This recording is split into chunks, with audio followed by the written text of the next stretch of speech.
Thank you so much. Thank you so much, world class girls. Thank you. And thank you for I wanted to press on yesterday, even after losing my cousin, but you guys were very compassionate and considerate.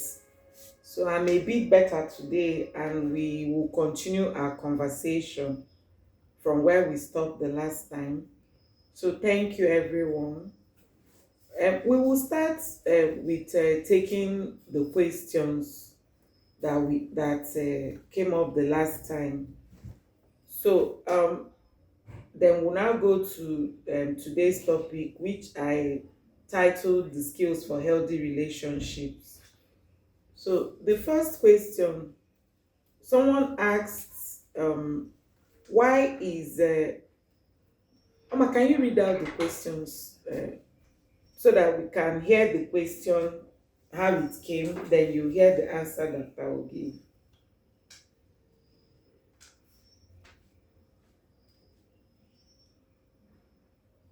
So read out the question. All right, All let me right, read it let me out. read it out.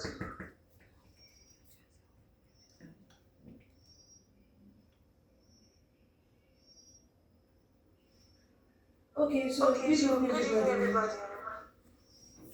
The first The question first question was, was, Ma, what Ma, about what about girls who are girls who money are... centered? Like, I have this friend that always says she can't date a broke guy, but she's not financially stable herself. I also noticed that she moves from one relationship to another, and most of the time, money seems to be the major reason. I know everyone wants financial security, but at what point does it become something deeper than just having standards? What could be the root of that kind of problem? Okay, thank you for that question. Um, the person asking the question says he can't date guys. One of the things that I want you to do as a human being is to define what money means to you. There are people that have had financial trauma in life. For instance, people that are from very poor families. So because of it, they either demonize money, okay, or make it a god. But money is a tool. Money is supposed to be a tool.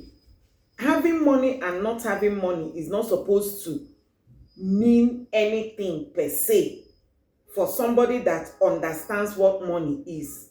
So not having money doesn't reduce you. Having money too doesn't make you anything better than what you are. However, money reflects a lot of other things about you. So most guys that are broke are not necessarily broke because they don't have money, in quote, but they are broke because of other things, of their attitude towards life, laziness, not, having principles. So money in the end is just a physical manifestation of these other things.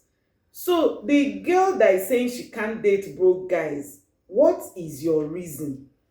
Are you seeing relationship as a means of financial stability? If you are, then that is completely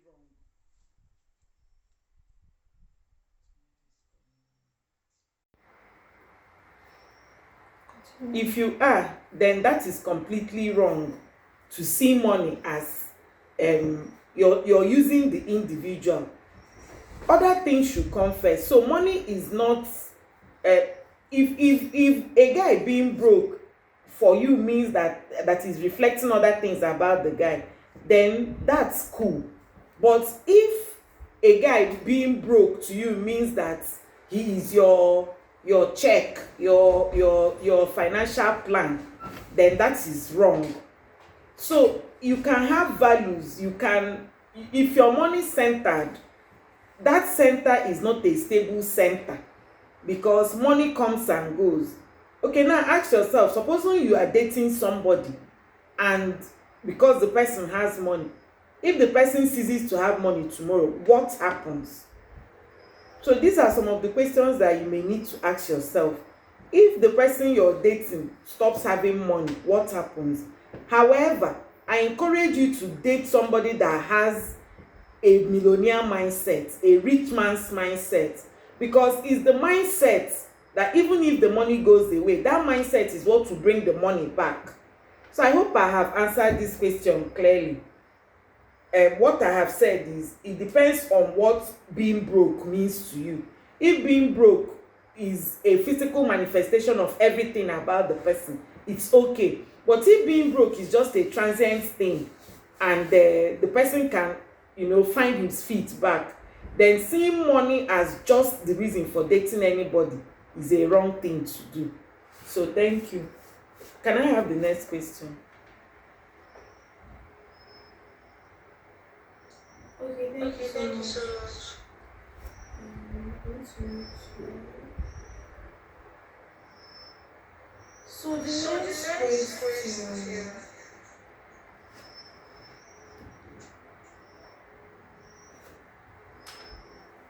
My question: What if you're in a relationship that is that? What if you're in a relationship that is going well, but your friend tends to talk bad about the guy sometimes, and the other times they still talk good about him? What do you do? So what exactly are your friends saying? Sometimes young girls, out of, should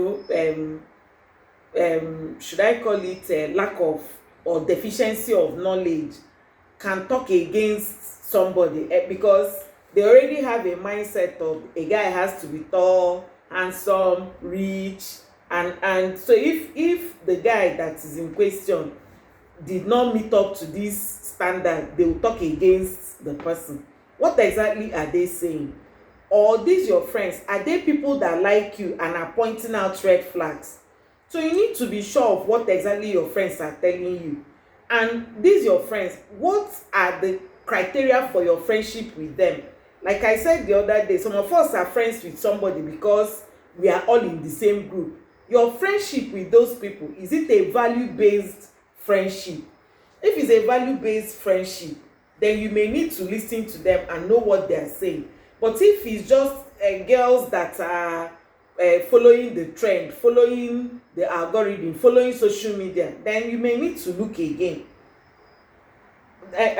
These things have always been there. You meet a guy. I remember one of my friends that met somebody, and people were just talking against the guy. What was the reason? The girl was a very big girl when we were in UNEC. The guy he was getting married to was a resident doctor, and he didn't have money. He was driving one car, green Audi, and they were like, what are you doing with this guy? But she didn't listen to them. Eventually they married, and where the guy is today, I'm sure my friend never thought that the guy would reach such heights today. So it depends on your friends, and it depends on what they are saying to you. I know I was one of the people that told my friend to just ignore them and go ahead and marry the guy, because the guy was a very good guy. And I tell you, where he is today, you can't imagine where he is. If I call names, you scream. Okay, but um it depends on your friends. So let's have the next question. Okay, thank you very much. The next question goes like this. That's the one of premarital sex. I have a question. Why exactly isn't sex advised when you're dating?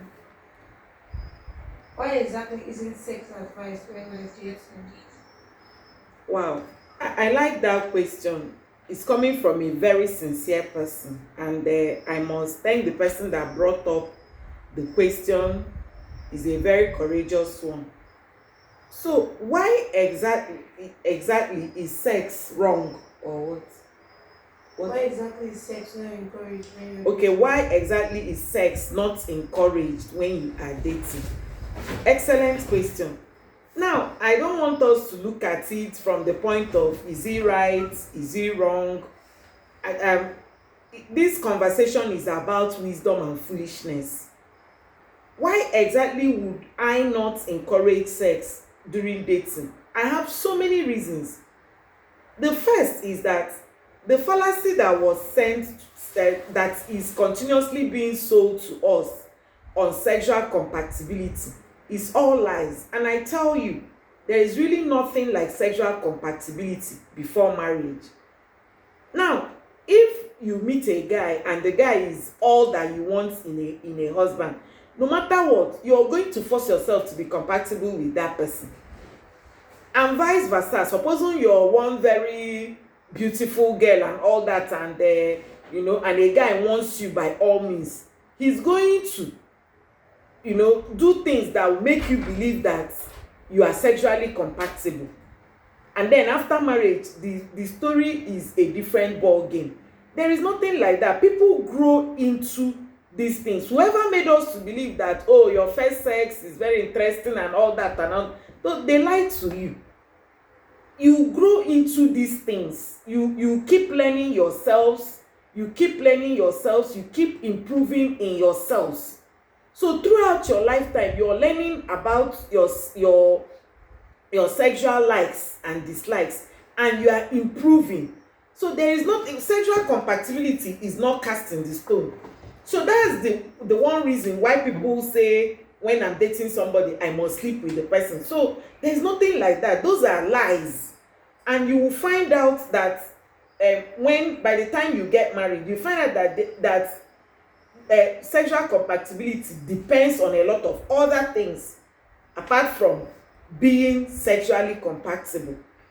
Then the next thing why I believe that premarital sex, that's sex during dating, is wrong, is that how you do one thing is how you do everything. And that brings me to the value you place on sex. So if you think that sex is just for fun, then premarital sex may not mean anything to you. Sex during dating may not mean anything to you, because for you, sex is just for fun. But if you think that sex is something bigger than that, then dating is the time to learn certain skills like self-discipline, self-control. The way you trivialize sex during dating is how you also take it when you are eventually married. If a guy can sleep with you when you are not his wife, I tell you, nothing will stop him from sleeping with another woman that is not his wife. Sometimes young people imagine that once you get married that attraction ends. It's not true. You will keep getting attracted to people.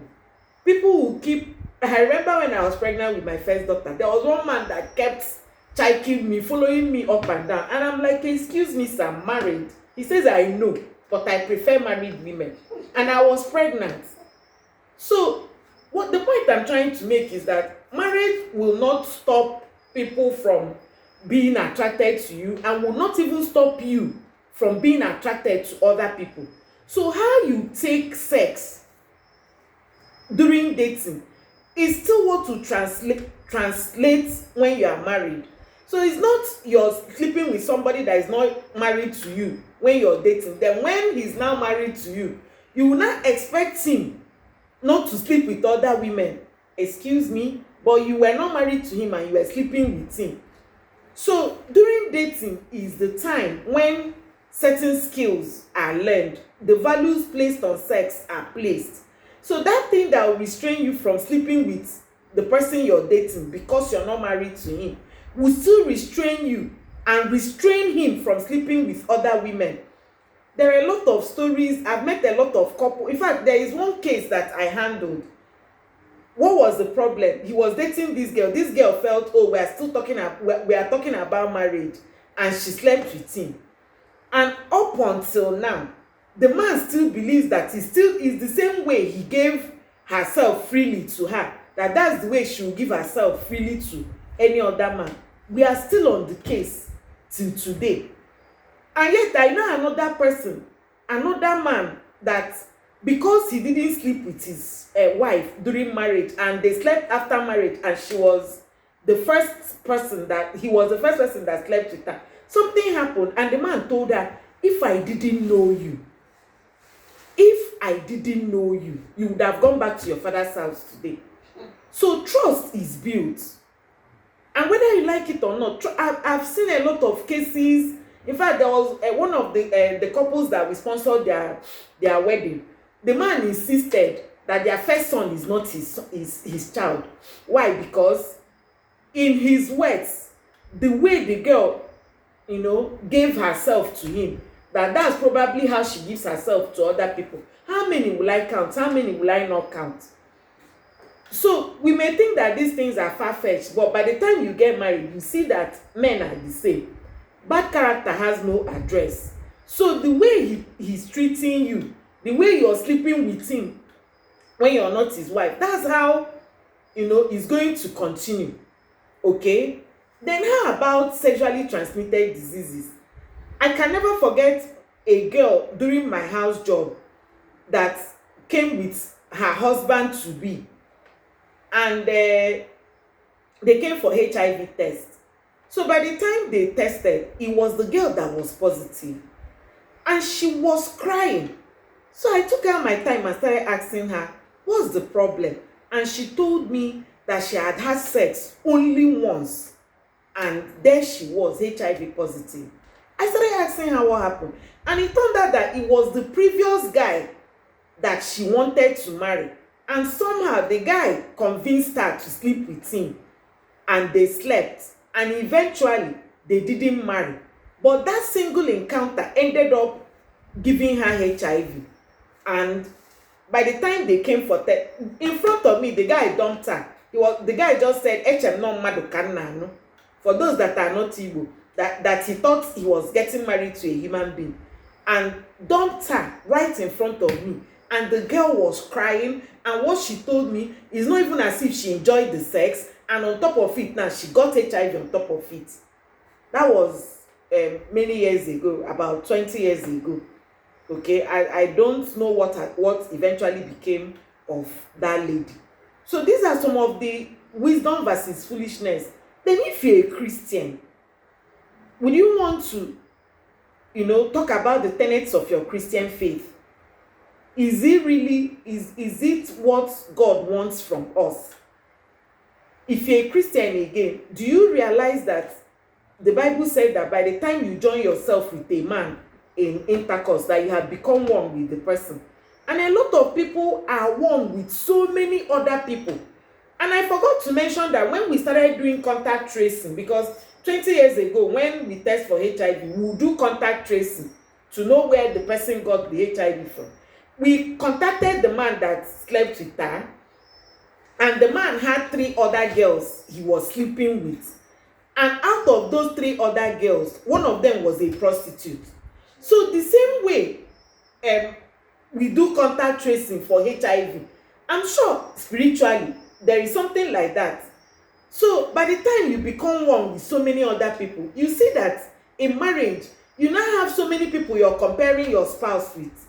So when you now come down to marriage and you've had sex with so many other people, it becomes a big tax, for you. Supposing the person you're sleeping with in marriage is probably not measuring up to the standards that you have met before marriage. So it becomes something that is difficult. And like I will say later, premarital sex is one thing that can blind your judgment of a human being. When you're sleeping with the person, particularly if the sex is good, and sex is supposed to be good, it will blind your judgment about the person. I have a couple, because in my house we gather the people that we sponsor their marriage, and we do family enrichment program. One of them, they are about to be divorced now, and I was asking the lady, well, you people courted for 5 years, and she was shouting, 5 years of sexual immorality, oh, 5 years of, that was what she was shouting when I asked her, but you people were dating. That was what she was shouting. So what I'm trying to say is that I'm not even here to tell you God said, God did not say. Use your brain. Ask yourself, what do I really want? What is the value I place on sex? If you think that sex is for fun, go ahead. But realize that in marriage, sex should still be for fun. Okay? But if you put more value on sex than just for fun, then it should be reserved for marriage. Thank you very much for that. Can I have the next question? Okay.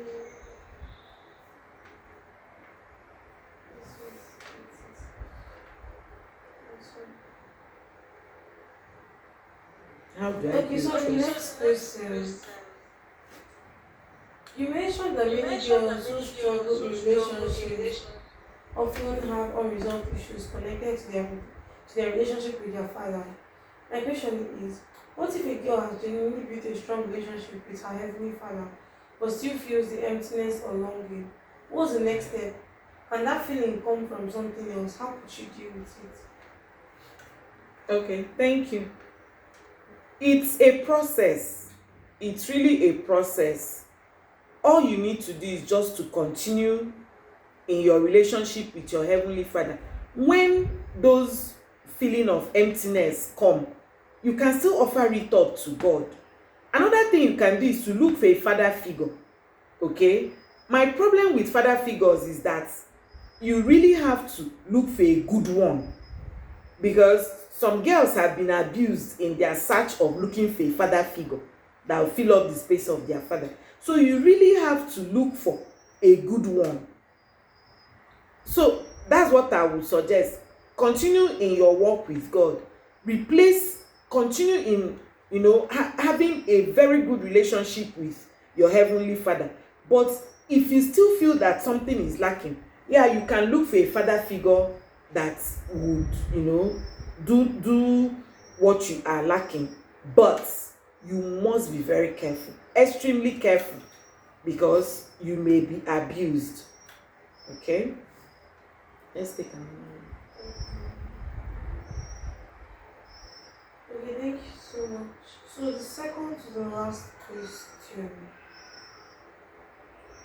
it goes like, how do I know if a relationship is helping me grow instead of holding me back?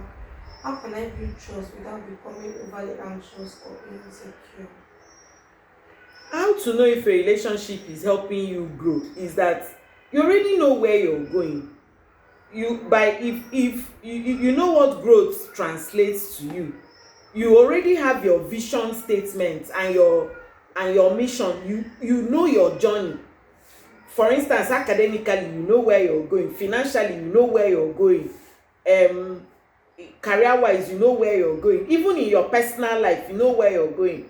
For instance, you're reading for jam, and a relationship does not let you read because you guys are spending 4 hours chatting. You already know that this relationship is not helping you. If you want to save, and each time in that relationship all you do is cooking soup and sending to him and squandering your own money for him, it's not helping you to grow financially. So growth is usually measured. Growth is not arbitrary. So in any aspect of your life that you want to grow, there has to be measurable things. For instance, if you say you want to be a career person, and in that your career there is nothing that you can measure, say you're reading one chapter of book a day, or you're doing this or you're doing that, and if that relationship is not helping you to achieve those things that you stated, then it's not helping you. If you want to grow spiritually and that relationship is making you to sin against God, the relationship is not helping you. If you want to grow socially and the person just wants to cage you for himself, that relationship is not helping you. So these are some of the ways to know that the relationship is not helping. How can I build trust without being insecure? Trust is learned. Trust is learned. You can only trust me that I will return the money that I gave you if you've given me money before and I returned it. The first time you are giving me money, you are presuming that I will return it. So that one is not necessarily real trust. It's a presumption. I may return it and strengthen your and give you building blocks for trust, or I may not return it and I destroy ability to build trust. So trust is learned. You don't trust me because I said my name is. You trust me based on my antecedents. So you don't just the people that tell you love is trust. No, love is not trust. Love is love and trust is trust. So you trust people based on what they have done. So somebody cannot be maybe in front of you, you're seeing somebody's action and the person is telling you, don't you trust me? No, you can't trust what you, that's not trust. You can only love that person, but you can't trust him. For instance, maybe when you're married and he's obviously texting with somebody, and you are watching the text and you're seeing that what he's texting is not okay, and then he now asks you, don't you trust me? I mean, how can you trust him when you are seeing that his actions are contrary to what he's asking you to trust him for? Build security or insecurity has to do with yourself. Insecurity is a feeling. Security is also a feeling. So insecurity has to do with being, you are being desperate about a relationship. The only way you can build security is to lose desperation and tell yourself that you are enough. So we call it, in a relationship, you're just hegoting somebody. If you want to be the person's friend by all means, that is insecurity. But security means, I'm good, you are good, let's be friends. I must not, that nothing will happen to me if I stop being your friend. So you need, trust is built from people's antecedents. Security or insecurity is something that you have. Sometimes our security is destroyed by previous wounds. Maybe you dated somebody before and the person destroyed your trust. What do you do with a new person? That new person should be given a fresh chance. And that's why you shouldn't rush into a relationship immediately you come out from one. You should heal first, settle down first, heal before you enter into another relationship. If not, you end up carrying the wounds and the hurts from the other person and transferring the aggression or whatever to a new person. So security or insecurity is in you. Trust is from the person's antecedents. So thank you. Then the other person that asked about relationship with her mother, I just want to say that, well, it's something deep and we may not be able to talk about it on the call, but a lot of times our parents tend not to connect with us, not because they don't love us, but because that's all they know. They are trying to bring you up well. They are trying to do certain things out of wisdom, out of lack of wisdom. And in the end, they end up hurting us and destroying the relationship. I just want to encourage you maybe to start by forgiving your mom and see it that she will not want to destroy you, but she's bringing you up the way she knows. A lot of our mothers are walking about with traumas too. Maybe traumas from their own background. Like my mom lost her dad when she was in primary school, So looking back, I'm just wondering all the trauma she could have gone through. You understand? And so you also need to look back and look into your mom's life and see if she's carrying trauma. And a lot of times, because of lack of information, some of our mothers don't even know, what to do. So you start by forgiving. It doesn't mean that all that she probably did to you were right or wrong, but at least you can start by forgiving her and starting a conversation with her and maybe encouraging her to seek help. You may be surprised. You may just be surprised at what you get. So having said that, let's just move into what we have for today. Today we want to look at skills for a healthy relationship. Skills for a healthy relationship. So I want to just teach us a few skills that we need to develop in order to have a good and healthy relationship. I want to talk about 5 things and we will end. The first thing I want to talk about is emotional regulation. Before you can say that you're entering into a relationship or you are going to date, you must learn how to regulate your emotions. A lot of us enter into a relationship, but because we lack certain skills, we end up, breaking up or losing that relationship. And maybe if you were a little bit skilled, that relationship may have led into something meaningful. But because you were lacking one or two skills here and there, you spoiled everything, and you made a mess of it. So we'll look at these 5 skills, and I hope that we'll get value from tonight's discussion. So emotional regulation is the first thing. What are emotions? Emotions are just our feelings, the way we feel about things.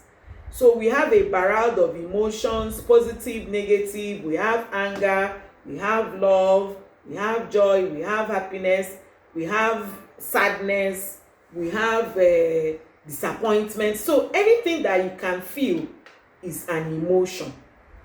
So where do these emotions come from? Emotions come from our thoughts. Okay, emotions come from our thoughts. Why do I say so? You can only feel angry because you think that you received some unfair treatment. So if you perceive a situation as, being unfair, that's when you feel angry.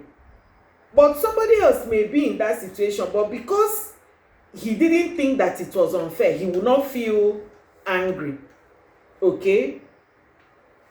Now, when we start dating, it is very important that we learn how to process our emotions. So the assignment I'll give you today is to go and make a list of all the emotions that you will ever come across. In Nigeria, we don't know how, not just in Nigeria, the black man doesn't know how to feel.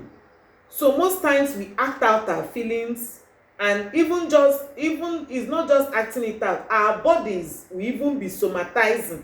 So you see somebody, you are, we even say it, I feel like I'm carrying a heavy load on my head. So when you are burdened, you can't feel that feeling. That feeling will turn into a type of headache. Okay, because we are not trained to identify our feelings and communicate it. I feel sad, I feel unhappy, I feel disappointed. In fact, because of that, many times we don't even know what is happening to us. So how do we process emotions? So the first emotion I want us to skill up on how to process is anger.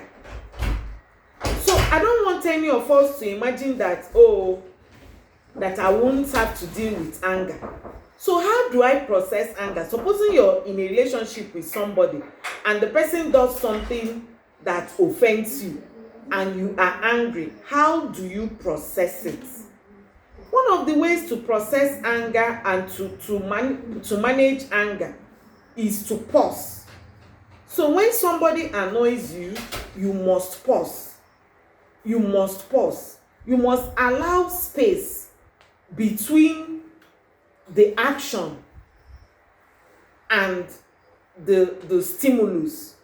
So you must allow space between that stimulus. The stimulus is what annoyed you, and your own response is the action. So supposing you feel angry and you are tempted to say something or do something, please allow time. I usually teach my children, count 1 to 10, 1 to 20. By the time you are able to count 1 to 10 or 1 to 20, something will happen. What you would have done in the first 1 second will be completely different from what you would have done or said in the 20th second, because you would have been calmer and your thinking brain would have emerged. So I usually say that we have two sides of our brain. We have the emotional brain, we have the thinking brain. So once you give a space between the stimulus and the action, what you will do will be more rational. So supposing you're dating somebody and the person annoys you, if you can pause, very important, you will not act as foolishly as you would have done You see, a lot of girls have lost meaningful relationships because somebody did something to them. They started shouting, shouting unladylike, shouting, shouting. Some even carry things and start destroying. I mean, how do you think that relationship will be sustained? And nobody that is angry acts rationally. So one of the ways is to give a space between your anger and what you have to do. The Bible tells us, in your anger, do not sin. That means that you shouldn't do something that you will regret later. Okay? And then the length of your anger. So you have to learn how to pause your anger within 24 hours. It's very important to learn it, so that the person that you're dating is not put on edge. Within 24 hours, you should be able to say, okay, this annoyed me, can we discuss? And then the next thing that you also do is to learn how to see from other people's point of view. Most times when we are angry, it's because we are seeing things from only our point of view. But if you just try to retell the story, just try to think again. So I also teach my children, can you pause and think again? What else could it be? So by the time you think again, you may be able to see that person has a point in what he or she is saying, and it will make you better. So anger, the root cause of anger many times is selfishness. The only time that anger does not come from selfishness is when you are angry for a right cause. Just like Jesus was angry in the temple because the temple was being used for other things. But many times we are angry. Anger comes from selfishness, thinking that, oh, I've been ignored. Oh, I have been wrongly dealt with. But if you come out from your state of being self-absorbed and look at another person's point of view, you may be able to have a reason to calm down.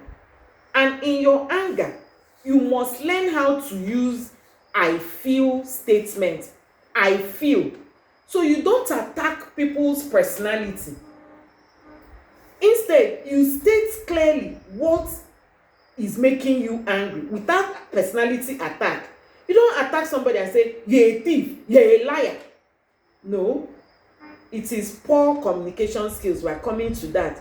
Always use I feel. And it's because we don't feel. That's why we lack vocabulary. If somebody does something and you felt disappointment, you say, I felt disappointed when you said this. It shifts from an attack to how you were made to feel.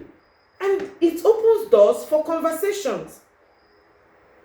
Instead of shouting and behaving somehow. So if you can come up with I feel that this should be, so make it a point of duty. You know why? Ladies are more emotional. Ladies have more emotion, and it's something that men don't exactly have. So by the time you talk about the way you feel, it is very empowering. That's why you wonder, why is it that this girl now, all the men want to be with her, and the other girl, nobody wants to be with her, despite that she's tall and fair. Nobody wants to be with her. When you look closely, you will see that one of the things that the person does is that she knows how to manage her anger, and she knows how to communicate.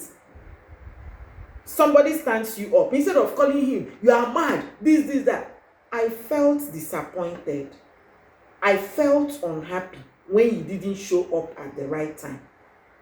So we must learn these things. And in your anger, always aim for calm resolution. What do I mean? Because when you are dating somebody, you will see that from time to time, conflicts will arise. Instead of, being a malice keeper, keeping quiet and expecting the person to know, sometimes we girls will feel that because he loves me, or because he's my friend, he should have known. No, nobody is God Almighty to read your mind. You must learn to communicate what you want, your needs. We'll come to that when we come to conversation. Another feeling that you must learn how to deal with is learning how to deal with attraction. Attraction is a feeling. So if you see somebody now and you're attracted to the person, how do you deal with it? One of the things you must know tonight and how to deal with attraction is that attraction is very normal. And like I said initially, marriage will not stop you from being attracted to people. So attraction is normal. It's something I said it yesterday on Friday, that when you see people, it happens in the subconscious. You may not even know exactly what you're seeing, but in your subconscious mind, something has sparked up. It is something normal. Now, how do you deal with it? You deal with it by, telling yourself that you're not doing anything wrong by being in fact, there is this Catholic priest that wrote a book on, he was trying to explain our Father. So one of the things he said there was that we must understand that human beings are bodily spirits. So that when you feel attraction, the first thing as a good Catholic girl is to say, God, I thank you that I'm having this feeling because I'm normal. So that's one of the things you will do. Be happy that you're having these feelings is normal. Okay? And then the next thing now is that you realize that attraction is a feeling. It is an emotion. And an emotion is not something that is real. Okay? What do you do when you feel that attraction? You begin to cross-check. I said it the other day that is a raw material. Attraction is only a raw material. You will not, because you're attracted to somebody, you follow the person like a he-goat. You must cross-check your core values, your mission, your vision. How does this person align? And then another thing is that we will still talk about boundaries. You must maintain healthy boundaries. You have to resist the temptation of, using your time for fantasies. You see some girls, when you're attracted to somebody, you just stay, you be daydreaming how planning wedding in your mind. You daydream how you go with the boy to places, how you propose. 2 hours have passed where you're daydreaming.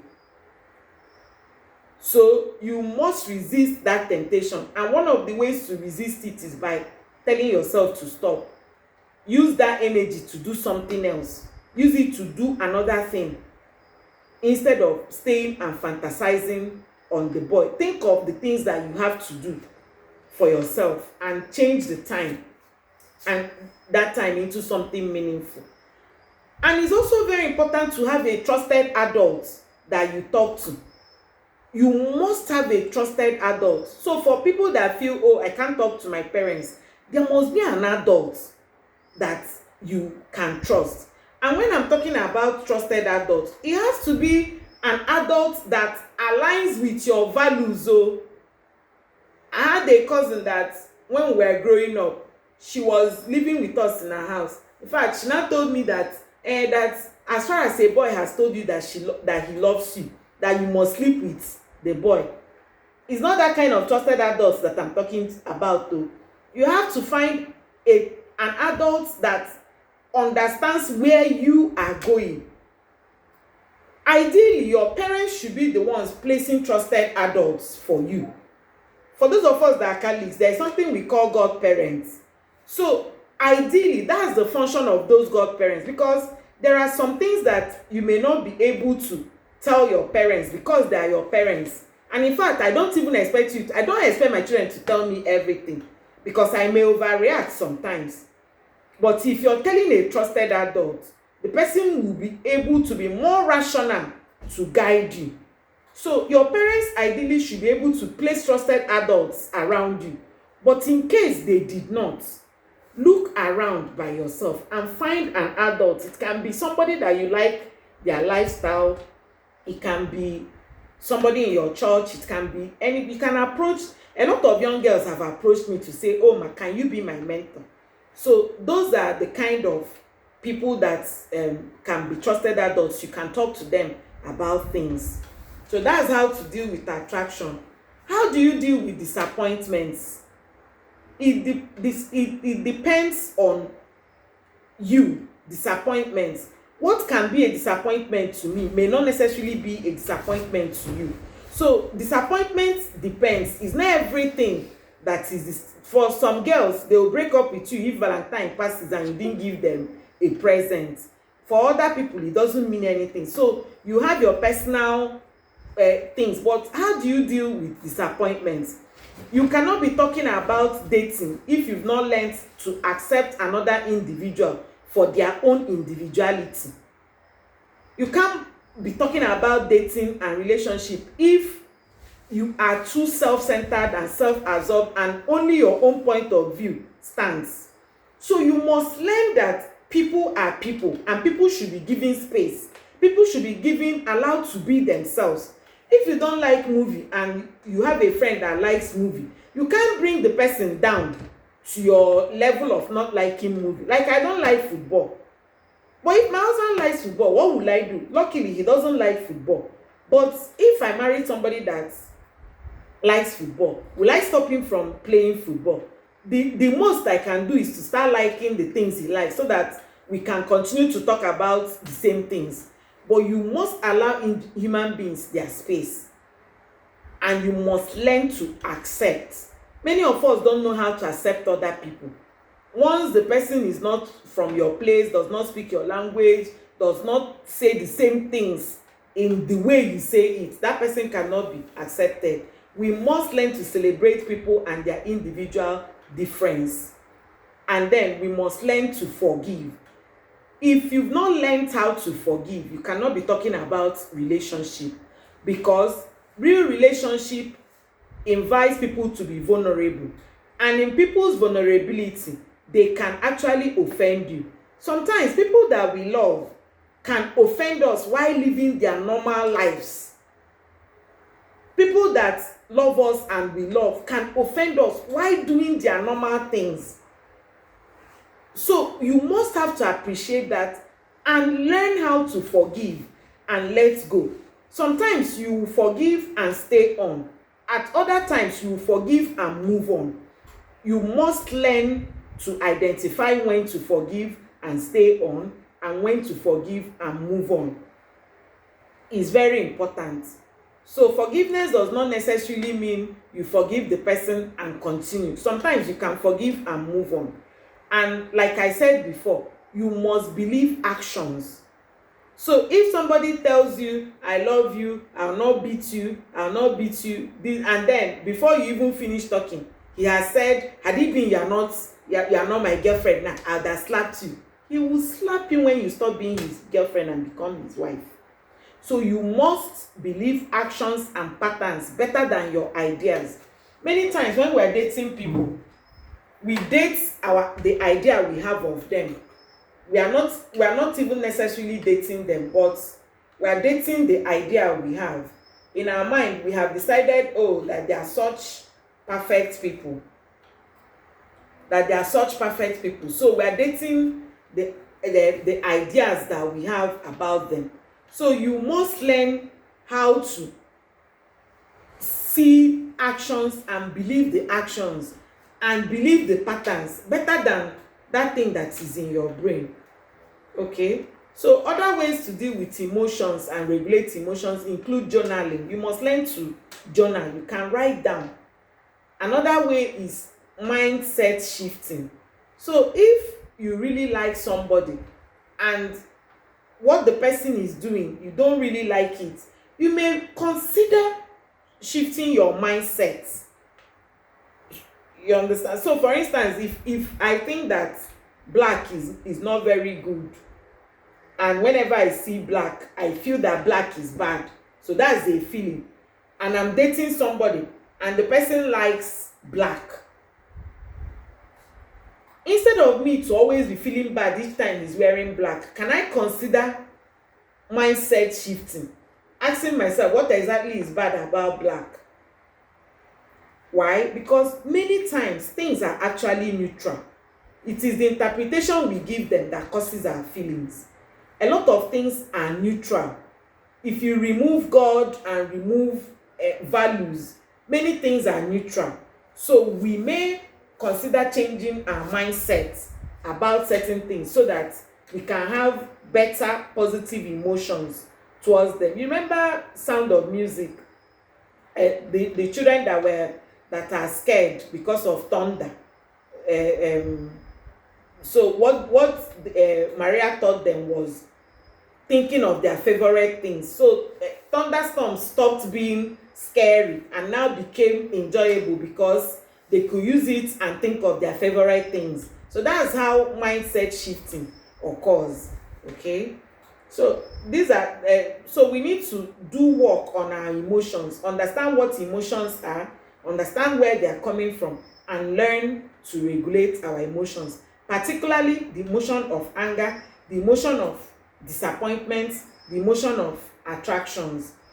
And in case you're dating somebody and you have to end a relationship, you also learning how to deal with disappointment also comes in handy, because you are sufficient in yourself.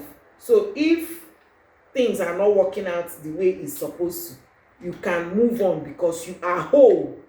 You're not needing anybody to complete you. So what's the next skill that we need to learn? We need to learn how to communicate effectively. We need to learn how to communicate effectively. By the way, I tell people that dating is for discussion.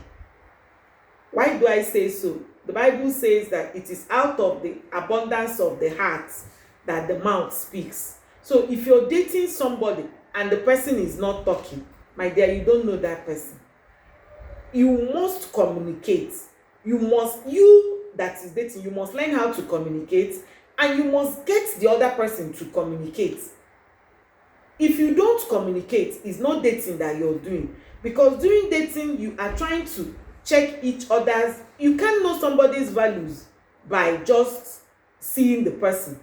The person has to talk, and from the abundance of the person's mouth, from the abundance of the person's heart, the mouth will speak. And as the person is speaking, you will be putting one and two together to know where you are going. So you don't date without sense. On Friday I told us that sense is the problem, not necessarily money or any other thing. Having sense is the problem. So it's important that as somebody is talking, you are weighing whatever the person is saying. So what do I mean by effective communication? You don't communicate aggressively. So aggressive communication is when you are very domineering and confrontational to anything. So when things happen, you are very confrontational. You want to talk about it. You want to, aggression, aggressiveness. It is not a good communication style. Other people have passive communication skill and they avoid a lot. So when something comes out, they prefer to allow that thing to fizzle away. Okay, and they are usually reluctant to express their own needs and opinion. That is a poor communication skill. But the communication skill that is needed for relationship is what we call assertive communication skill. It involves clearly expressing your need. If you need something, if you want something, if you feel anyhow, if something, you clearly express it. Oh, please, I need you to come and pick me from this place by this time. Not he should have known that as his girlfriend, he should have come to pick me. No, ma. He doesn't know. He's not God Almighty. So you must learn to express your needs. Have open dialogue and learn healthy conflict resolution. When there is a problem, bring it on the table and talk about it. Don't be silent treatment. When they call you, you're not talking. What's the problem? I'm fine. Will you eat? No. Will you? So you just answering the person in monosyllables. It can be very annoying. So you must learn how to resolve conflicts. in a healthy manner. If something annoys you, allow time to pass. If you're a prayerful person, talk to God about it and know the right time and the right approach. One of the things you learn about communication is that you can say one thing and communicate another. And by the way, words are just 30 to 40% of what we have in communication. So you communicate with your body language, you communicate with your tone, you communicate with your facial expression, your attitude. So you must learn that when there is conflict, you bring things out and it is resolved calmly. The thing is that if you are a calm resolver and you understand yourself, supposing it's a relationship that will eventually lead to marriage, you would have modeled what healthy communication is to your spouse, and they would have learned from you during courtship. So these are the things that you do during dating and courtship, not just eating shawarma and going up and down and maybe sex. So these are times to learn important skills, because the exposure you're getting, you can't tell whether the person you're dating is getting similar exposure. But if you are if you're somebody that is committed to growth and you've learned healthy communication and you're dealing with somebody, whenever something comes up and the person is fighting and you say, please excuse me, you are not in a very good mood to discuss, can we talk when you are calmer? Even if he wants to shout, you say, no, I don't want to talk about this now. I prefer we calmly resolve it. By the time you do it once, twice, three, the person will understand that, look, oh, there is no room here for shouting, and the person will begin to change. So courtship and dating is a time for personal growth, both for you and the person that you are dating. So it's not a time to be wasted in doing other things. My children know that datings are for interviews. They are for interview. So you are dating somebody, you come and you are asking the person questions, you people are answering. That's what dating is. So I have said before, use I feel statements when you can. In fact, always. And you must learn to stop shouting or keeping malice. And another thing I must talk about when it comes to communication is that you must avoid criticizing somebody. There's something we call constructive criticism. Let me just tell him. I want to tell him the truth. See, you need to learn prudence as a girl. Some things are not your truth to tell. You need to learn prudence. It's not every time that you bring out things exactly the way they are. You have to learn how to talk. If you want to correct somebody, you don't criticize the person. If you're correcting somebody without giving an empowering statement, most times it is not well taken. So you have to learn not to criticize somebody, but make empowering statements. Give the person feedback that the person can see an avenue of growth from. For instance, you're dating somebody and the person does not know how to chew, or the person talks anyhow and mixes up his tense. You cannot just come and say you chew like a goat. Why are you chewing like that? Are you a goat? You can say something like, could you chew in a better way? Or if somebody that is missing his tenses, you can say, would you want to take a minute and think about what you're saying so that you don't mix up your tenses? You've said what you want to say, but the person didn't feel a personality attack. And you know what? Because we're talking about dating men have a lot of ego.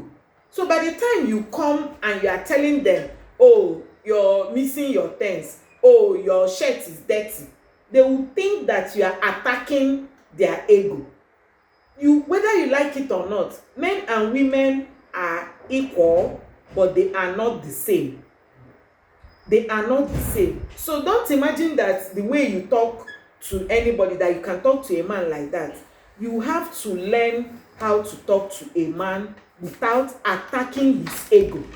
Very important. You don't attack his ego by saying, oh, I'm giving him constructive criticism. Why won't I tell him how he is? No. You will learn how to say what you have to say, but in a manner that is empowering and not a manner that is attacking. So you do this by two things that I have talked about: using the I feel statements and giving a pathway to follow instead of attacking personality. You're foolish, you're stupid, so once you move that statement from I feel that, you see that it changes from ego attack into something that can be listened to. So these are the few things I want to say about communication. The next skill that you must learn before you start dating is the skill of discernment. The skill of discernment.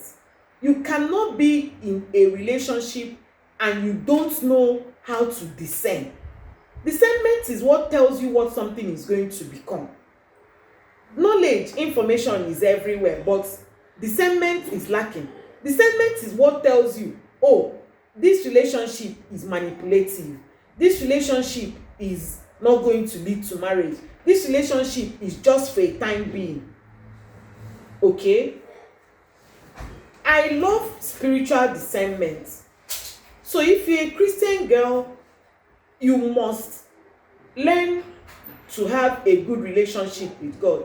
Spiritual discernment is not learned. The Holy Spirit puts wisdom from above into your eye, into your mind, and you are able to tell that this will work or this will not work. I had a guy that I dated for maybe 2 weeks. So I liked him. The moment I started praying about him, the Lord just said, no, you can't marry this guy. And I had to start tuning down my likeness for the guy. It didn't take long. I saw the reason. So spiritual discernment is something that any girl that is serious with God, I encourage you to ask God for. But apart from spiritual discernment, wisdom, opening your eyes to patterns. Opening your eyes to patterns. Patterns that are noticed from conversations. You must open your eyes to patterns. You cannot be dating somebody and your eyes are closed from patterns. You're not seeing the words. Like I read a story on Facebook, and a lady was dating somebody, and the guy was telling her that immediately they get married, that she's going to close her business. She was very lucky that just before they got married, the guy changed her SIM card, her business SIM card, and she nearly missed a government job that she was trying to get. Immediately that happened, she broke up. But I mean, you're dating somebody and the guy is telling you, you will not work, when we marry you, nobody will be visiting us, it will just be me and you are the ada, you are the first child in your family, and you want your siblings to be coming to visit you, and the person is telling you that when we marry that nobody will be visiting, and you are still thinking that is a joke. You need to wake up. You must notice patterns, and patterns are noticed from conversations. So you cannot be dating and you're not talking. Another way patterns can be noticed is from inquiry. A lot of times in Igbo culture, people go and ask questions. Oh, this person that my daughter is dating, who and who are her family? What is happening in her family? What is that? But you cannot joke with patterns. You cannot joke with patterns. And somehow patterns run in generation. Patterns run. If you read the Bible, you will understand that patterns run in generation. Go and look at Abraham. Abraham lied about his wife. Isaac lied about his wife. By Jacob's time, the sin got a PhD, according to one preacher. So you see that patterns are always running in families. There are some families that are known for certain things, for womanizing, for this, for that. Those are patterns. You can't neglect them.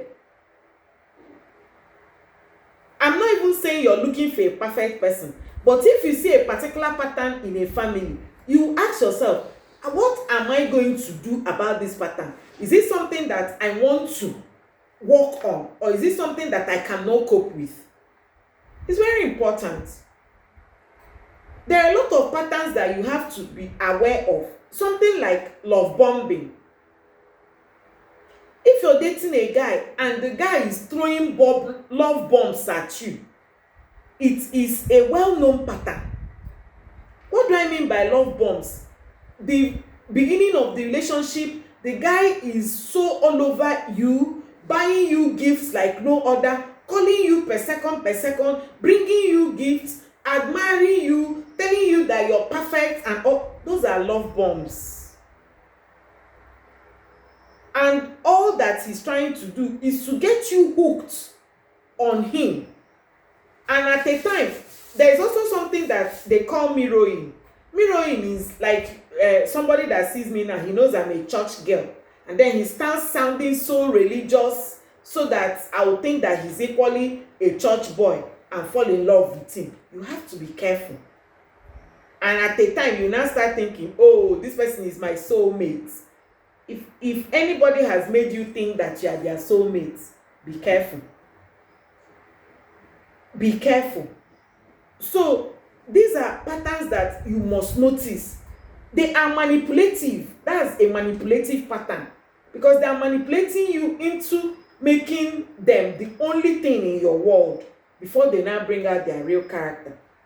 Watch out for patterns of inconsistency, lies, breaking of boundaries, breaking up. So if somebody cannot, if you say, oh, my dad says I should come back to the house by 6 p.m. and the guy will be like, you are in his house, and by 5:30 you're trying to stand up, you'll not be like, oh no, forget what your daddy said. You should be careful of such a person. Or you have decided no sex before marriage, and he will keep asking you, why can't I have sex with you? You should be careful. Anybody that breaks boundaries before marriage will do worse, will manipulate you even the worse after marriage. Another thing that you must watch for is a man that has no mentors, a man that cannot listen to any other person, a man that has nobody that can tell the person to stop, a man that you don't have anybody to go and report to when something goes wrong. That is a very big red flag, and is a pattern that you must notice. Is a pattern. A man that you know you don't like alpha men, and the man, everything it must end with him, is a pattern that you must notice. So you must open your eyes. Attraction clouds red flag, but premarital sex will even blind you completely. You will not see those things. What I said before, my mentee that I was asking, oh, you people, you courted for 5 years, why didn't you notice this? Now she was shouting, hi, 5 years of sexual immorality. That's what she was telling me. So you must open your eyes. If you're a Christian girl and you are open to work with the Holy Spirit, pray for spiritual discernment. It's a gift. If you're not, wisdom. And you, by paying attention to patterns, by asking questions and inquire. Let me tell you something. The way a guy treats other girls is eventually the way he will treat you. If he talks down on girls, says maybe that he's driving a car and a woman makes mistake, you just shout, I'm not wine. I know it's a girl that is driving this thing. Be careful. That's how he has no value for women. That's how he will treat you by the time that the emotional love fades from him. A guy that beats his sisters will beat you. A guy that is stingy to his mother will end up being stingy to you. If a guy is stingy to people and with you he dashes you things, you'll be happy. Sometimes we girls, we can be funny. We'll be happy that he's stingy to every other person except me. My dear, bad character has no address. By the time he marries you, the same attitude that he was giving to other people that you thought you were immune from. That's the attitude that he will give. So you have to look around. How does he treat women in general? How does he treat his sisters? How does he treat his mother? Does he honor people? Does he value women? Does he give things to people? Does, you know, those things that are important to you. Forget how he's treating you. Because on Friday, I told us that dopamine makes you to do things that you would ordinarily not do. Is a high, just like people that take cocaine. When you finish taking, you go and lift a heavy weight, or if you are stage shy, you appear on stage and perform. That's how dopamine makes you in a relationship. Things that you ordinarily not do, you'll be doing it. So in order to check very well, what you need to do is look at how he treats other people. Look at his antecedents. Look at who he was before the relationship. That's exactly who he's going to be by the time the dopamine level goes down. Another thing is, another skill you must have as you're entering into relationship is the skill of personal boundaries. On Friday, I talked about self-identity. Self-identity can only be preserved by boundaries. If you don't have boundaries where you don't want to cross, you are you are just in open space, and anybody, any intruder can walk into you and walk out of you. So you have to have, and my boundaries may not be your boundaries, but don't let anybody intimidate you. Like you have very high Christian values and the person is talking down on your Christian values. You can't be dating that kind of a person. If you have very high Christian values and the person, each time you're discussing with him, he's trying to trivialize your values, he's entering into your boundaries, and you can't, that relationship cannot be held. You can have your food boundaries. I know a friend of mine that doesn't eat fries. Your spouse should be able to respect those things. You cannot say, oh, I don't eat shawarma. You'll be like, what's wrong with you? This thing that other people like. You are not other people. If you say you don't like something, your space should be left for you. Your choices, your values, your belief systems should be left for you. That's why, if a girl says, oh, I want to remain in my church, that's her boundary. That doesn't mean that those that change church are stupid. But if a particular girl says, this is my boundary, a man that loves a woman should be able. So this idea of women don't have church, women don't have say, women don't have this, women don't have name, it should be looked at again. There are things that you give up. I agree. I'm not I don't know how to put it. I don't struggle with men for equality with them, but I am all for the self-preservation of a girl. There was one of my staff married last year. When I knew that there was a red flag, was this girl is a very pretty girl, a nurse, but she loves to make up. And this guy now comes into her life and says, no makeup, no makeup. She can't even rub brown powder. And she came and was asking me, what do I think? I said, for me, it's a red flag. For me, it's a red flag. If he doesn't like makeup, there are so many other girls that don't make up. Why can't he go and marry them? Why can't he go and marry them? And is not like me that I don't mind. I can show my face. All I once I do my skincare, I'm fine. I can show my face with or without makeup. But the lady was this makeup loving girl. I told her, for me, is a red flag. I will not advise you. But the guy had money, the family, everybody liked the guy, blah blah blah. Next thing, they wedded. After 4 months, that marriage ended. Because he started showing up in so many other things. The guy asked her to resign from my hospital. She resigned and stayed at home.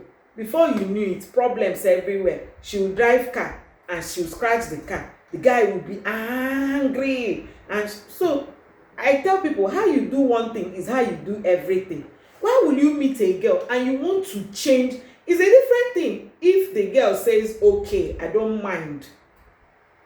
But if, see, you're a human being, you have the right to have choices. You have the right to have choices.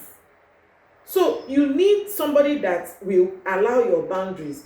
And the one that is even worse is men that will marry you and think that a woman should not have money.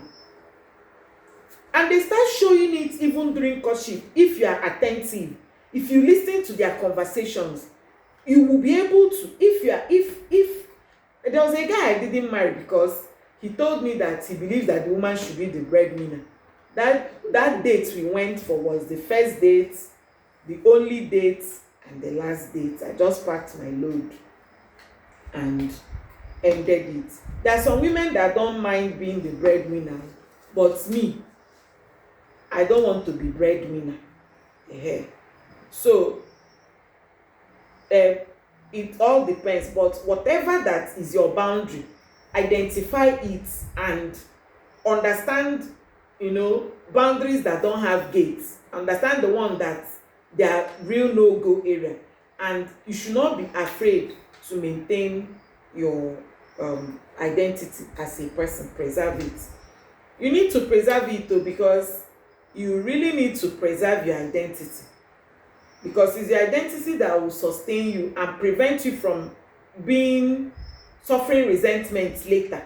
Because by the time you disappear and you now in later years you now be seeing all the things that you plan to do, you will not forgive yourself and you become resentful towards the person. Then the next skill is the skill of self-control. Why do I talk about it? In dating, it is very easy to forget about yourself. It is very, very, very easy to forget about yourself. So one of the ways to have self-control is to realize that you are not perfect. You can be tempted. You are a human being. You can be tempted sexually. You can be tempted to become angry. You can be tempted to misbehave. So you have to create plan for having self-control. All these temptations are real. For anger, you have to identify the things that trigger you and avoid your triggers. For sexual temptation, two people that are in love, if the chemistry is high, you will really be tempted. What should be your plan in case you believe that premarital sex is a no-go area? You should have a plan, a chastity plan. We will not visit each other at odd hours, and you need to define what odd hours are.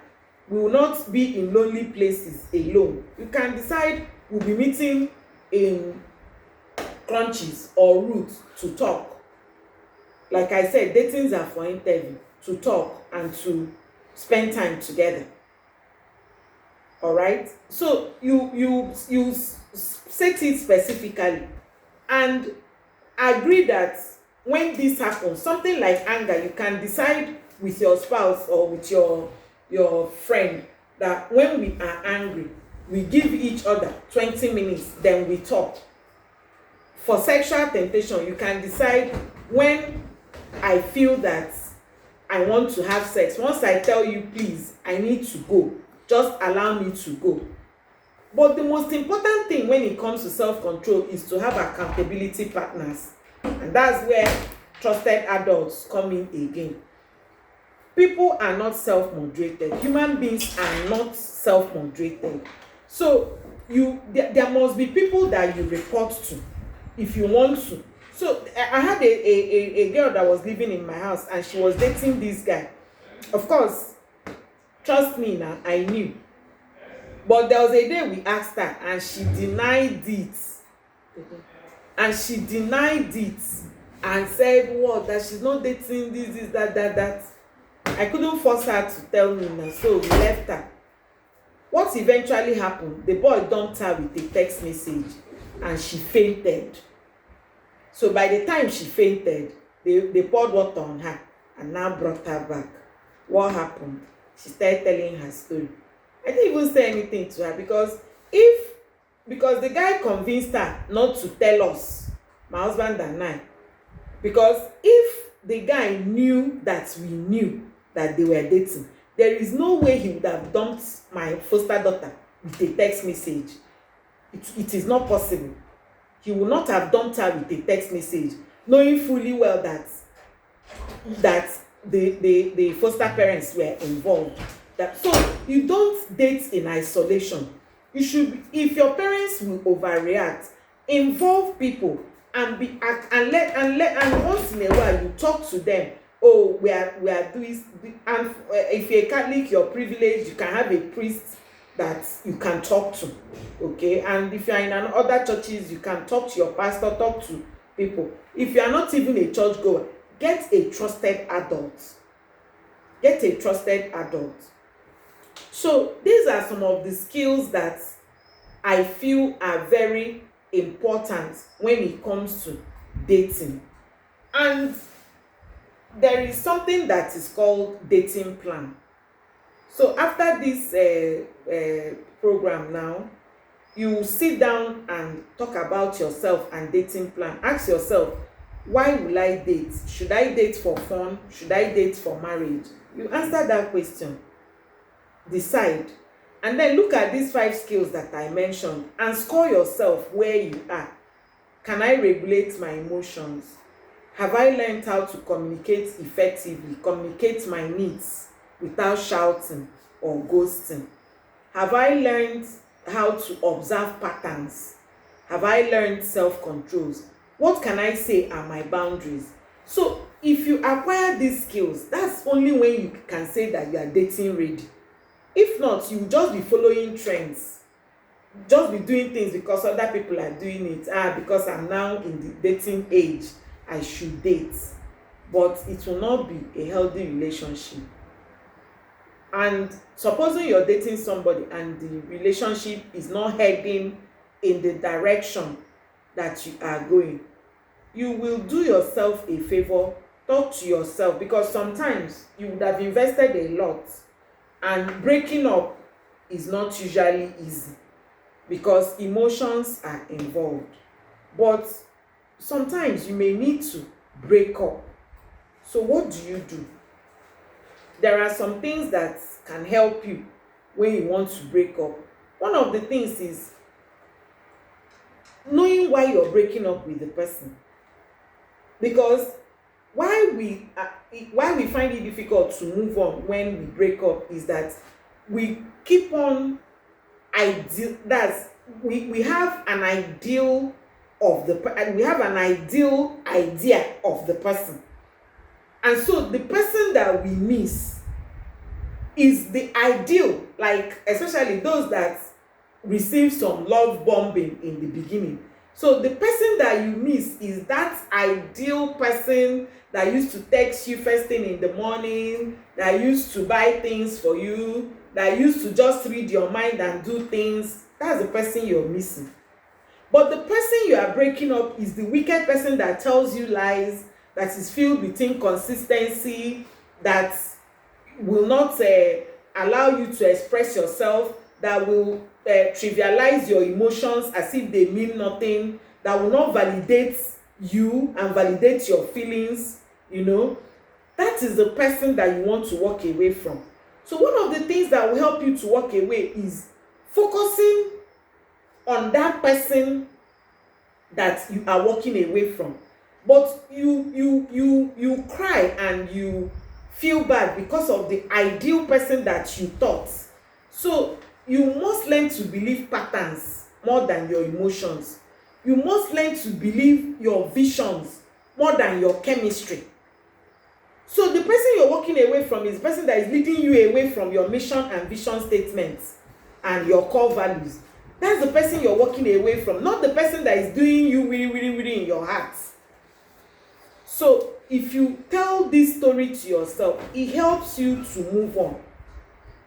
And if you understand that people come into your life for reasons, some people that you have dated, you may have dated them to pick up 1 or 2 or 3 skills from them. Some of them may have they may have taught you one thing, maybe how to be more patient, how to be more assertive, how to, deal with things. So you must understand why you're dating each person. So if that relationship is not heading towards marriage in the way you see marriage, don't be afraid, just pick up the lessons. I'm not expecting that you trivialize the time and the emotions that you validate them. Yes, it was good while it lasted, but for now, it's just like if you're going to Lagos and you enter the vehicle that is going to Ibadan, and they reach the place that they are supposed to turn off to Ibadan, and they turn off, and you notice that these people are no more heading to Lagos, you will be foolish to continue with them to Ibadan. At that point, you will tell the driver, please stop me, I'm going to Lagos, not to Ibadan. So foolishness is continuing in the vehicle that is not taking you to your destination, and that's what many of us do. And it is called sunk cost effect. When you think of what you have already invested and you want to continue because of what you have invested, but it is foolishness to keep doing one thing and expect a different result. So wisdom calls for knowing when to end a relationship, and if the relationship is heading to marriage, it is also important to begin to make plans of marriage, because in marriage it may not be as in dating. Why? Because there will be decisions to be taken in marriage. There will be decisions to be taken, and those decisions will either make your unity or mar it. So it is even more important to begin to plan and plan and plan for marriage. Where will we live? How will we handle our finances? How many children will we give birth to? How do we handle third parties? How do we handle our family and all that and all that? So you see that dating, there is a lot in getting ready for dating, but if you acquire these skills, you will end up having a healthy relationship. I hope you've gotten value from our time tonight together. Thank you very much for having me. And I don't know if there are questions. Are there questions? Make me able to see the chat box. Thank you so much, Ma. Our host has shared. Please, can we give a round of applause for our speaker? Please, let's appreciate her.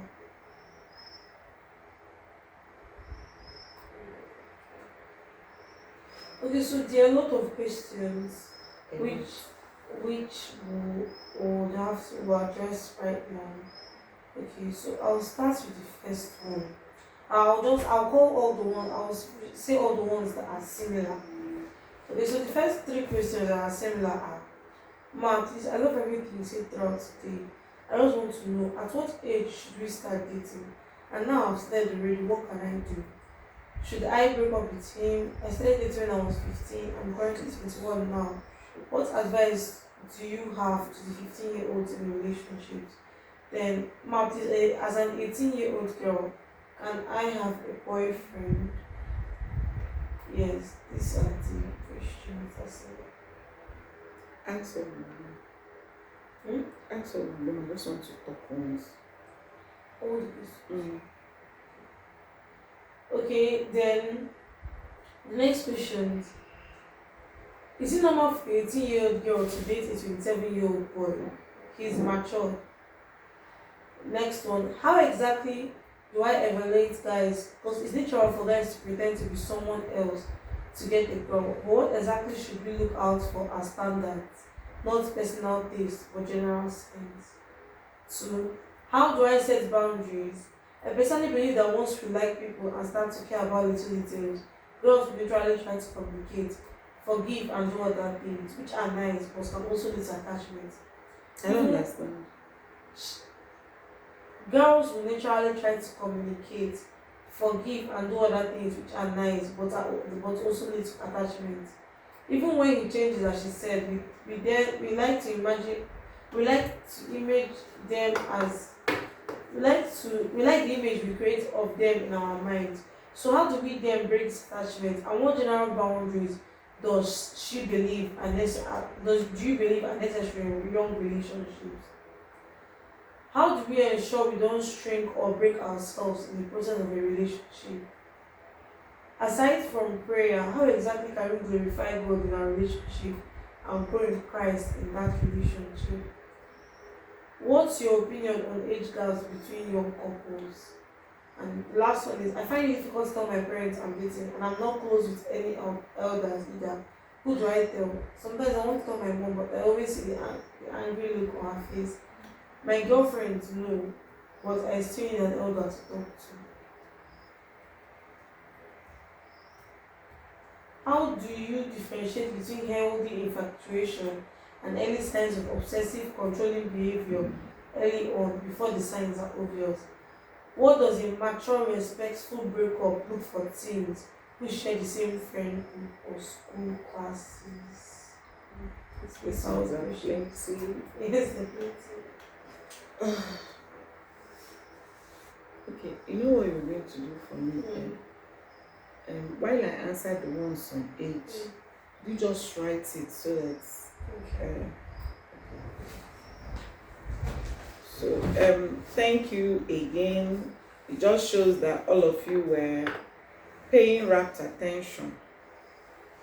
So age of dating. The truth is that these things are family dependent. I talked about personal values.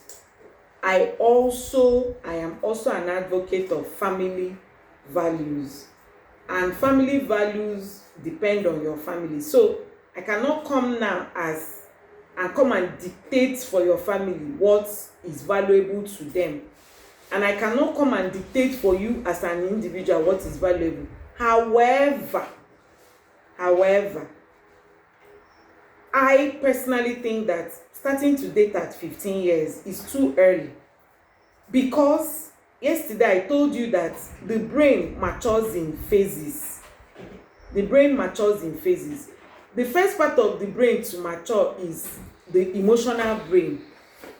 The emotional brain, it matures first before the wisdom brain matures. So dating at 15, is just curiosity. At 15, a young girl has the capacity to feel.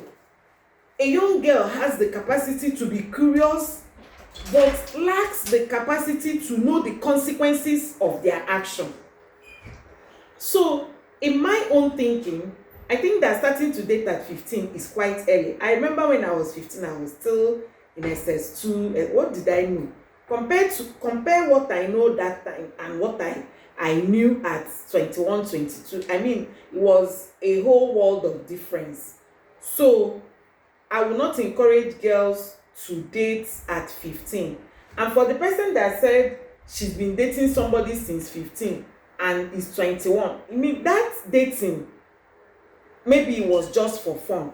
Many times we do things not even because it's what we want to do, but it's because we are doing what every other person is doing. People do things because when every other person is doing things, they want to do it. When popular people are doing things, they also want to do what popular people are doing. So maybe there was no reason, nobody was guiding you. You just noticed that it was in vogue to date, and you started dating because your friends were dating. So you may need to answer that question. Why exactly did you start dating at 15? What were you thinking of? Did you think that dating was for fun, or was dating for marriage? And I tell you, if you are not truly single as a single, when you are married, you won't be truly married. So you need to enjoy your singlehood. And part of enjoying your singlehood is to be absolutely single, both emotionally and physically. But you see that you just get yourself hooked up to only one guy, and you're learning only that guy when you're supposed to be learning the workings of men, knowing how men behave, being friends with all the boys in your class, and all of them not knowing knowing that, oh, this person is my friend, this person is my friend, this person is my friend, but you will now go and separate yourself with only one person. And I say it to your surprise, you may end up not marrying that person, because as you grow up and become more mature, you're going to find out that your values and the things that you the things you like may change.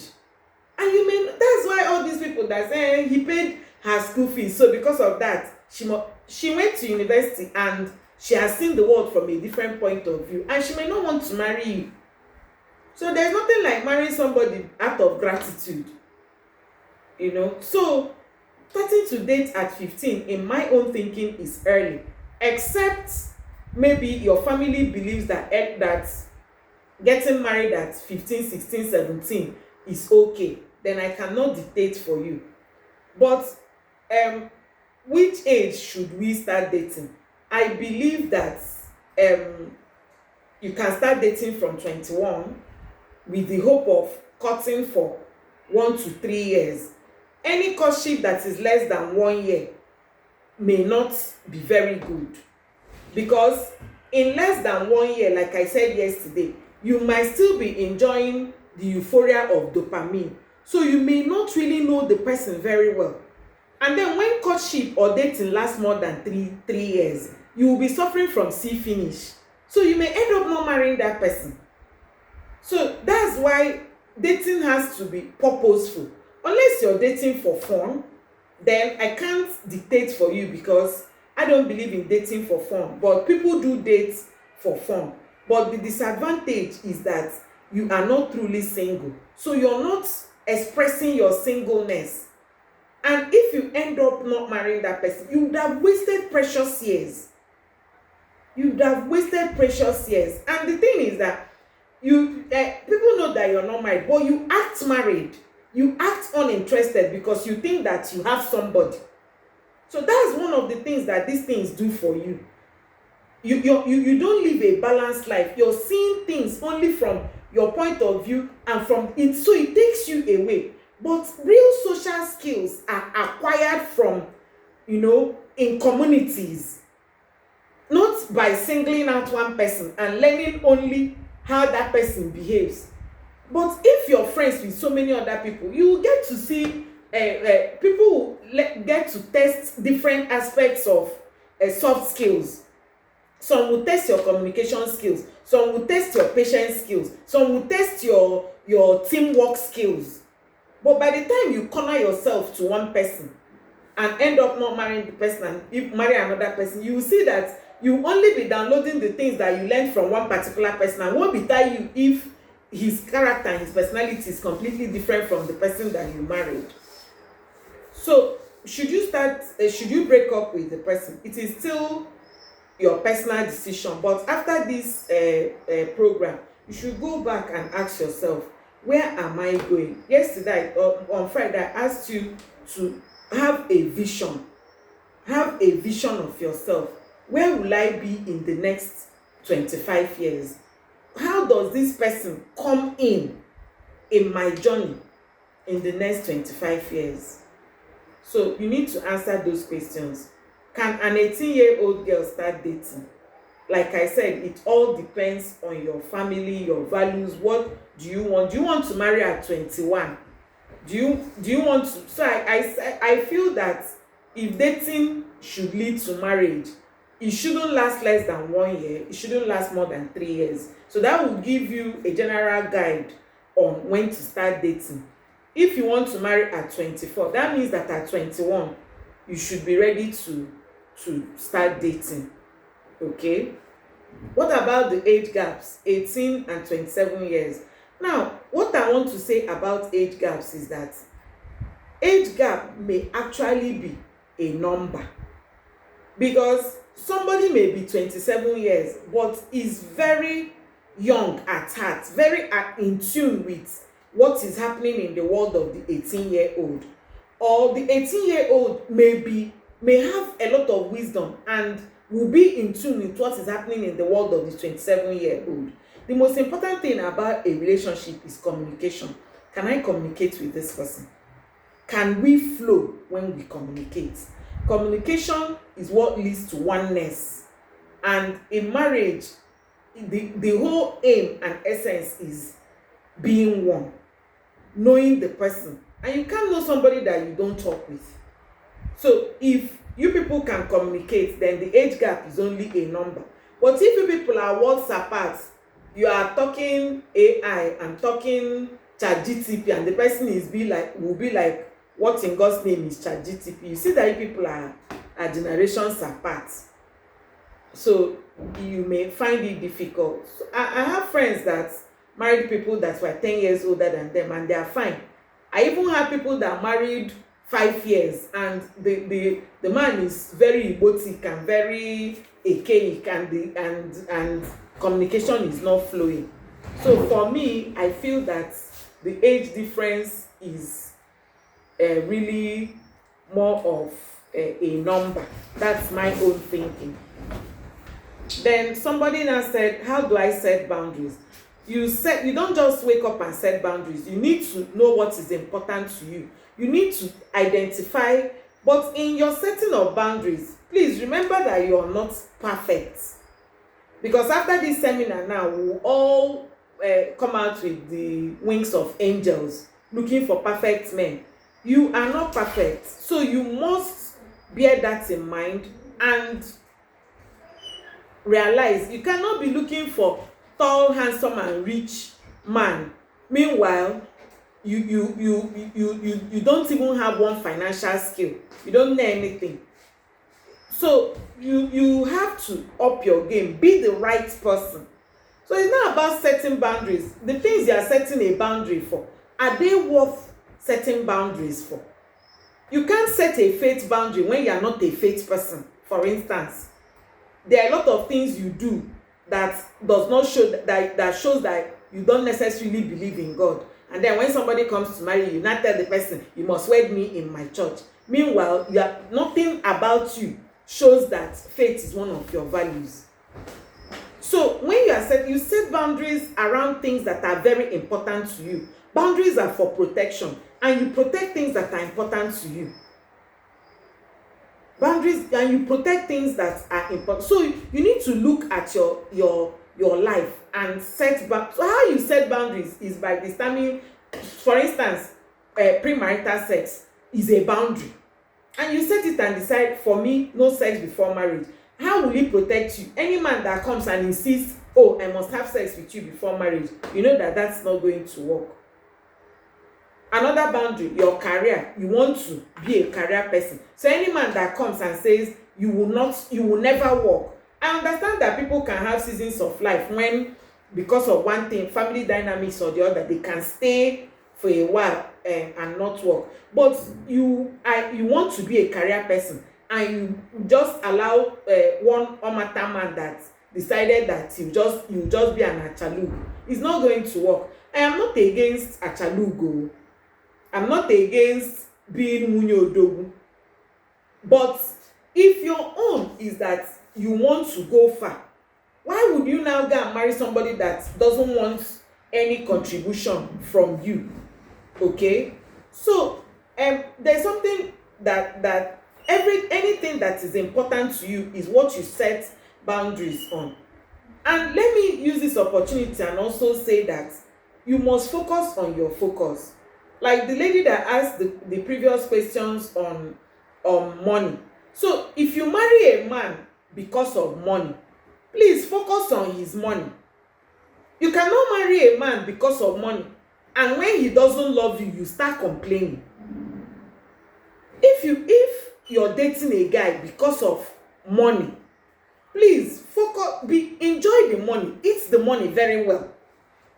So you cannot marry a man and you married him, between you and the man knows that it was because of his money that you married him, and then suddenly you now come and start expecting him to come and babysit with you and come and cut onions with you in the kitchen. It doesn't work that way. So focus on your focus. You marry a man because he's a Christian man. Focus on your focus. Don't marry him and then tomorrow you come and start comparing him to other men and be telling him, oh, your mates have bought car, why haven't you bought car? So talking about boundaries, you know the things that are important to you. Feel free to set your boundaries, but ensure that in setting down your boundaries, that you will be able to attract people that are that can respect your boundaries and still want you. That's the point I'm trying. Make sure that those things that are important to you, that you are able to attract people that will respect those boundaries and still want you. So the things that you're protecting, don't let it be trash. Don't let it be things that are, maybe somebody will now look at you and say, oh, nonsense. So that's what I'm trying to say. Then the person that was saying that you can't tell your mom, so it's quite understandable when you're dating and you can't talk to your parents, maybe because you people didn't really have a relationship before now, or you're thinking of what their reaction will be. They may overreact, which is quite understandable. Parents can react and can overreact, and their reaction is because they are protecting you. They don't want anything wrong to happen to you. But still find a trusted adult, not ChatGTP. I understand that you people now have chat mother and chat father and chat sister. Please get a real adult. There are mentors everywhere. If you can even get paid sections. There are girl coaches that you can, pay, and they will coach you, like Auntie Etima. Look for her on Facebook and find her and talk to her. So there are girl coaches that you can meet. They know a lot. So if you don't want to talk to your mom, but if I had answered this before, it's because of relationship and because of the way they overreact. And parents can really overreact a lot of times. When they even react, you won't believe what that person did if you open their own chapter. But then again, it's fine. So but just there must be an adult that you can talk to somewhere. I believe that there must be. If you can't find the ones you can talk to freely, you can get the paid ones and talk to them. I'm sure they will listen to you. How do I differentiate attraction from healthy infatuation?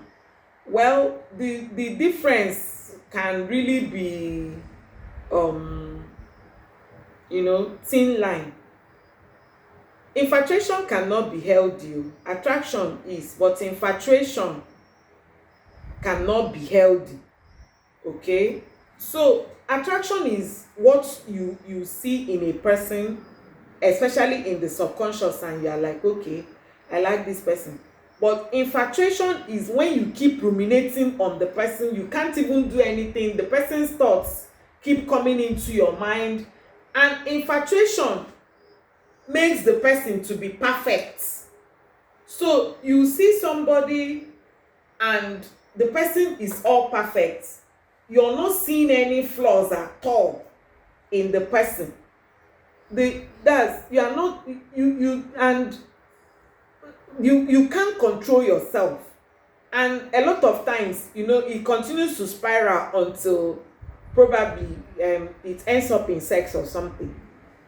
Like the story of David's son in the Bible that was in love with his sister Tamar. So that is, in fact, you can't remove your love sickness. You are literally sick, because you just see that you're lying down, you can't do anything. If you're working in an office, you are half of the day you're thinking about the person. So that's infatuation. It can happen. You guys call it a crush, abi? It can happen.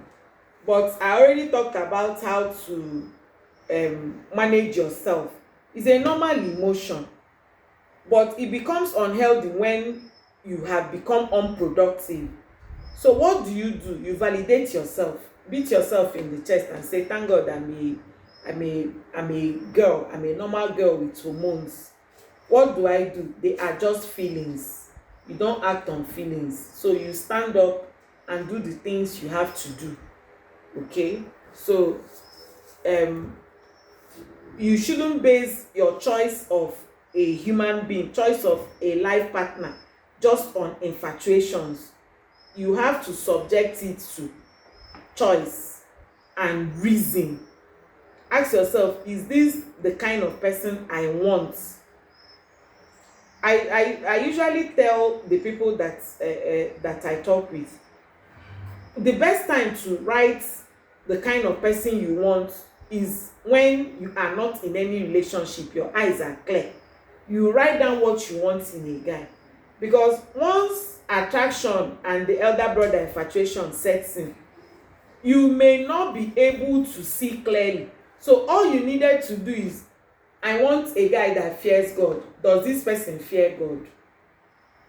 I want a university graduate. Is this person a university graduate? I want somebody that is cool and does not insist on his own ways. Is this person cool? You know, so you can't, in your normal temperature and pressure, you want a beta male, and then you now fall in love with an alpha male, and you think, before you know it, that love will clear from your eyes, and you'll be wondering, how did I get here? You'll just be wondering, how did I get here? So before you enter into a relationship, and when you are not in it, go inside yourself and make a list. What is it that I want? I tell people, my children know, I made my list when I was 14 years. What happened was that I read a book of somebody that she said she made her list when she was 14, and I was 14, and I'm like, okay, why not? So I took that paper and started writing all the things in the heart of a 14-year-old girl. I wrote it, but I kept praying with it. But as I became older, I started deleting some things. Like that time I was in federal, and one of the things I wrote was that the guy must attend a federal school. So by the time I was growing up and becoming wiser, I started deleting some things and adding some things.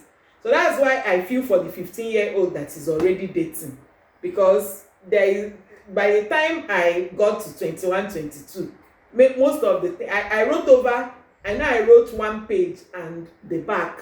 But by the time I got to 21, 22, there were only just about 6 things that mattered. So that's what I have to say. Have I taken all the questions? All of them. It's a perfect.